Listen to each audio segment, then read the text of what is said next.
रहमान रहीम।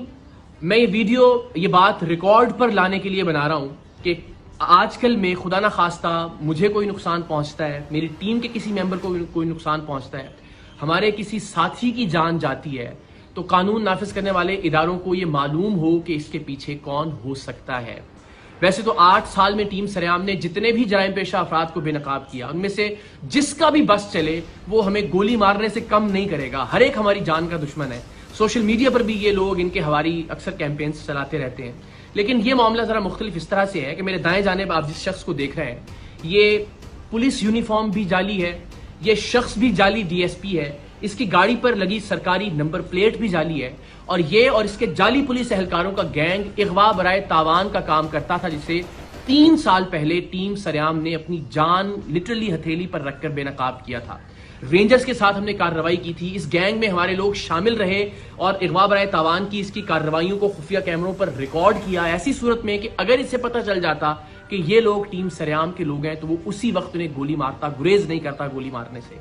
क्योंकि उन्हीं कार्रवाइयों के दौरान जब हम ये खुफिया कैमरे पर रिकॉर्डिंग कर रहे थे, इसने एक लड़की को अगवा करने के दौरान मुजाहमत पर उसे बेझिझक गोली मार दी थी और फिर बाद अज़ां वो अब्बासी शहीद अस्पताल में जेर इलाज भी रही थी।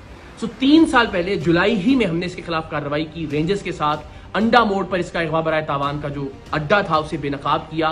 वहां से 2 लड़कियां और एक शख्स हमें, जिनके हाथ और पैर बंधे हुए थे, लरजते कांपते हुए वहां से बाजियाब करवाए हमने, और इस शख्स को रेंजर्स ने गिरफ्तार कर लिया।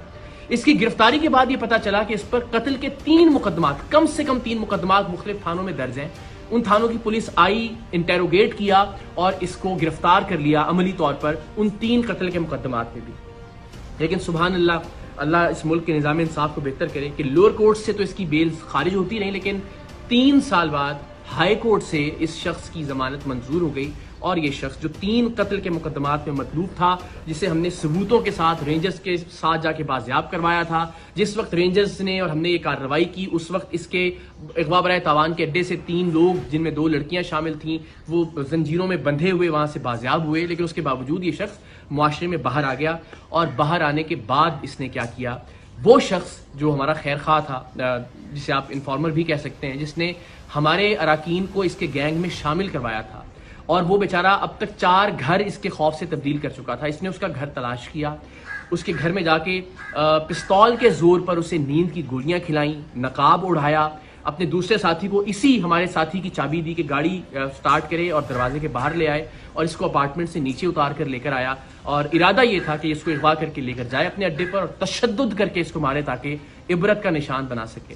लेकिन अल्लाह की करनी, अल्लाह कुछ और मंजूर था। सीसीटीवी फुटेज आप देख सकते हैं कि ये जैसे ही वो नकाब के साथ इसको लेकर नीचे उतरा, वो गोलियों का असर अल्लाह की मेहरबानी से जायद हुआ, और हमारा जो साथी था वो वहां से भागा। ये उसके पीछे भागा, लेकिन तब तक इसने फिर रियलाइज किया कि अब मुझे इसका पीछा नहीं करना चाहिए। वापस आया और उसकी गाड़ी को लेकर ये लोग चले गए। उस दिन की FIR भी थाना गिजरी में इस वाक़े की दर्ज है। लेकिन इस शख्स के जुनून का आलम आप ये देखिए कि ये बेधड़क होकर गोली चलाता है। उस शख्स को भी अगवा करने आ गया 3 साल जेल में रहने के बावजूद भी। सो हमारी जान तो हाजिर है पाकिस्तान के लिए, हमारा खून हाजिर है हर वक्त पाकिस्तान के लिए। हम हर जगह सरेआम जाते हैं, इवेंट्स के अंदर लोगों के दरमियान मौजूद होते हैं, रिकॉर्डिंग्स कर रहे होते हैं। सो ये जिंदगी तो हाजिर है इस कॉज के लिए। लेकिन इस बात से बहुत तकलीफ होगी कि खुदा न खास्ता प्रोग्राम सरेआम की वजह से प्रोग्राम से वाबस्ता किसी टीम मेंबर या किसी खैर खा की जान चली जाए, नाहक जान चली जाए। तो आप सबसे मेरी ये रिक्वेस्ट है कि अब तक हमने जो भी कंट्रीब्यूट किया है सोसाइटी के लिए, हमने कभी कुछ नहीं मांगा। मेरी सिर्फ ये रिक्वेस्ट है कि अगर आप में से कोई भी शख्स इस शख्स को जानता है जिस पर 3 कत्ल की FIR हैं, अब इस अगवा की कोशिश की FIR भी हो गई, जो हमने लोग बाजियाब करवाए थे रेंजर्स के साथ जाकर, उसकी FIR भी मौजूद है, इसके क्राइम के तमाम तर रिकॉर्डिंग्स भी मौजूद हैं। अगर आप इसको जानते हैं, इसके ठिकाने के बारे में जानते हैं, तो प्लीज़ पुलिस की हेल्पलाइन पर या रेंजर्स की हेल्पलाइन पर आप ज़रूर कॉल करके बताइए इस शख्स के बारे में, ताकि इसको गिरफ्तार किया जा सके। वंस अगेन, मेरी ज़िंदगी का मामला नहीं है और ना ही मेरी ज़िंदगी का मसला है। अल्लाह ने चाहा तो ज़ाहिर जुरात कब्र में है, हमारा ईमान है, हमारा यकीन है कि उसे कोई टाल नहीं सकता। लेकिन किसी ऐसे शख्स की जिसने नेक नियति के साथ टीम सरेआम की मदद की, या टीम सरेआम की बाकी अराकीन जो प्रोड्यूसर्स हैं, डायरेक्टर्स हैं, उनको किसी तरह का नुकसान पहुंचे, तो ये बड़ा नाकाबिल तलाफी नुकसान होगा मेरे लिए ज़िंदगी भर के लिए। तो आप सबसे रिक्वेस्ट है, प्लीज़ इस शख्स के बारे में आप कोई भी इंफॉर्मेशन रखते हैं तो आप शेयर कीजिए। कम से कम ये जरूर कीजिए कि इस वीडियो को मैक्सिमम शेयर कीजिए अपने व्हाट्सएप ग्रुप्स में, सोशल मीडिया पर, ताकि ज्यादा से ज्यादा लोगों तक ये पहुंच सके और शायद किसी ऐसे शख्स तक ये पहुंच जाए जो इस शख्स के बारे में, जो जाली डीएसपी है वजी, इसके बारे में कोई मालूमात पुलिस को या रेंजर्स को दे सकता हो। बाकी मुझे, मेरी टीम को और खास तौर पर हमारे साथी को अपनी दुआओं में याद रखिए। अल्लाह ताला पाकिस्तान का हामी और नासिर हो। पाकिस्तान जिंदाबाद।